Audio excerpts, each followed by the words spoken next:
What's up, guys? Welcome back to Abby's Vlogs. If you're new, welcome, and you're part of the family now. And we have to come up with a name. Gosh, it's been, I don't know, a month and a half, 2 months, and I have not come up with a name for my fans. Well, actually, my friends. I call you guys my friends instead of my fans because I know most of you. But anyway, I'm thinking something with Abby in it, but Absy, I don't know. If you have any thoughts about what we should be called, my fandom, because I'm famous, totally not. Anyway, comment down below. So today we're going to be talking about, or I'm going to be talking about what it was like being Amish, and some of you will relate, because you used to be Amish, or similar stuff happened in your life. So yeah. So it was interesting, to say the least. First off, they do a lot. Their stuff that they do is a lot different from the English culture or any other culture. As a matter of fact, they have a lot of rules and regulations you have to follow. You have to wear certain clothes. They have to be plain clothes, no print, no nothing, no pictures writing. Their dresses have to be down at least to their ankles, I think. Some are longer and some can have it shorter. But all of these rules depend on the church you're in, which is makes it so complicated, and it's so hard to explain the Amish culture because it's like so many rules.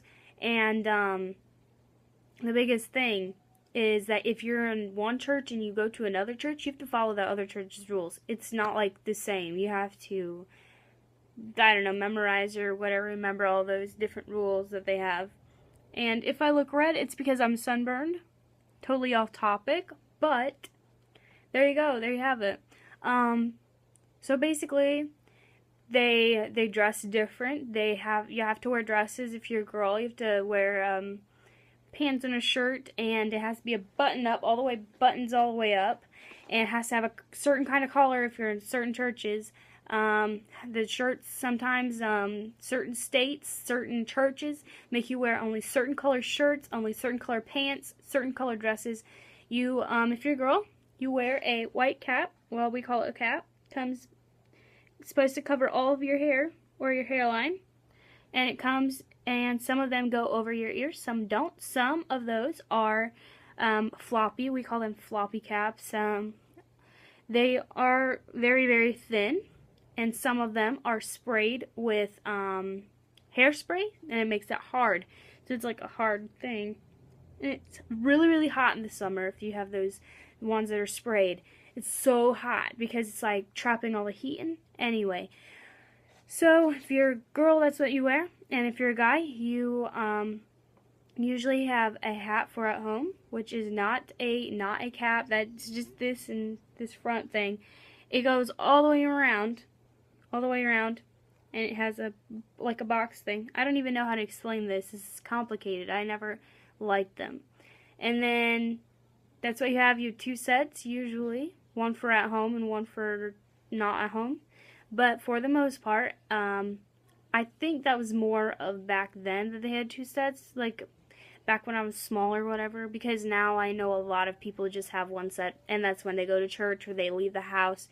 They go somewhere else, to the store, whatever. Basically, that's their dress stuff, and they can't have any vehicles, horse and buggy only, or pony and cart. If they're going a long distance, more than a horse should be driving, or you should drive a horse, they will they will hire somebody to drive them. So that's why there's a lot of Amish drivers or whatever, and those drivers get pretty good pay sometimes. Some don't. Just depends on what they ask for.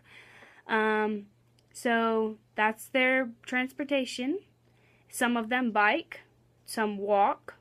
In the area I'm from, mostly they bike, and they have ponies and carts and buggies and horses. So that's their main way of getting somewhere. If it's just up the road, they'll walk for the most part, unless they're like, oh, let's bike, get some exercise, some more exercise. transportation, clothing, electricity. This is a big, big thing. They have no phones, no cell phones.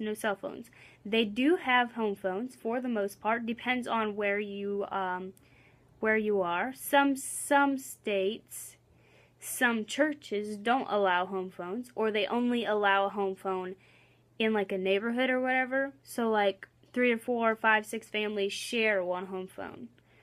So yeah, and then they don't have any electricity at all. They're not supposed to. If they do, they get kicked out of the church. Yeah, they get in trouble.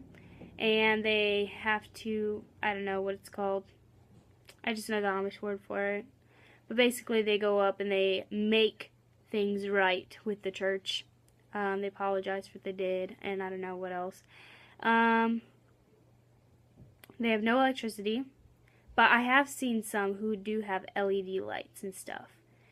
And I know on the buggies, these are just random facts that I'm thinking of that I do remember, because there's a lot of stuff that I don't remember because I was only like 9 when we left the Amish. So it's like a lot of stuff that, like, the older grown-up stuff that I don't remember, but I do remember having no friends and it was rough. But anyway, on the buggies, they do have where you have to have certain lights. Some of them, some churches do.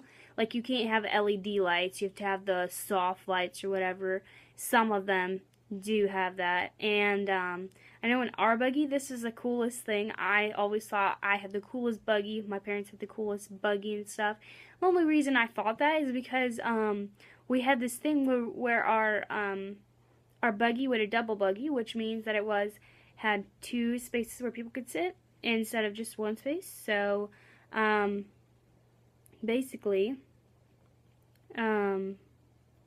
we had this thing where the lights connected. Every time the lights were turned on, the music would play. So it was like but it was no words. It was no words. It was like, I remember it so clearly. It was like kind of like Twinkle Twinkle Little Star, but it wasn't like that tune exactly. I don't remember what tune it was, but I do remember every night or whatever, if we weren't at home, we'd come home and I would fall asleep to that. I remember so clearly. But a lot of people in the end, when when we left the Amish, that's what started happening. Anyway, so that's some stuff that's just like random facts. And maybe in the future I'll get into it a little bit more deeper. And anyway, so basically there's like 2 or 3 different church stuff. I don't really know how to explain it. I might be explaining that in the next video. I'll have to talk to my mom about it more, because the stuff I'm telling you now is just what I know without talking to my mom or anything. And I've talked to her about some stuff before. But now I have to talk to her about the church, because the church is so much different. Most churches, they speak German, which is High German. So you have to be able to read and write that and understand it. So I can't understand some, and because the Amish language, which is Pennsylvania Dutch, well, there's a lot of them, but my Amish language that I grew up with was Pennsylvania Dutch and Swiss. I can understand Swiss. So, like, people from, like, Bern, Indiana, I can understand them. And people from most areas, I can understand them. But there are some where I'm like, well, I don't know this word, and I don't know this word, but I do know some others. So, like, some people speak High German, and I'm not very good with High German, but I can't understand it. If it's, like, into a sentence, I can understand most of it. So, that's what they speak at church while the preacher or whatever is preaching. That's what he preaches. And sometimes they make so that, or they tell you, some churches have the rule that you can only have German Bibles, like High German Bibles. You can't have English Bibles. And for the most part, their sermons are High German, not English. So, like, it was always boring for me, and I never really understood anything. I sat there and honestly slept most of the time. When I got older, I was a little bit more self-conscious, because, like, when you're older, you're like, oh, somebody's watching me sleep in church. You know, I'm not listening, so basically, that's my thing with church. It was long. I think the longest church was 3 or 4 hours, and let me tell you, you just sat there. But they do have this thing where they have babysitters. Some churches do. My church did.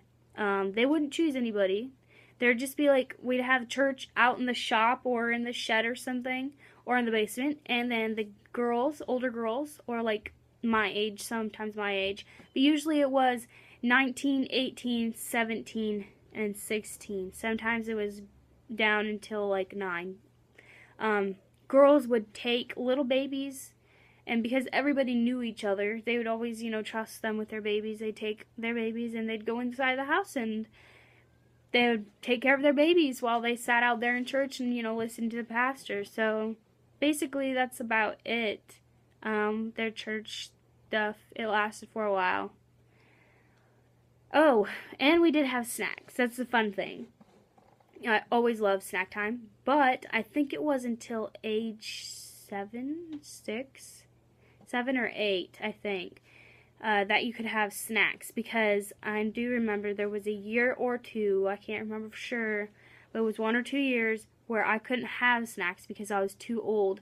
Basically, they'd make sugar cookies, or sometimes they'd frost cookies.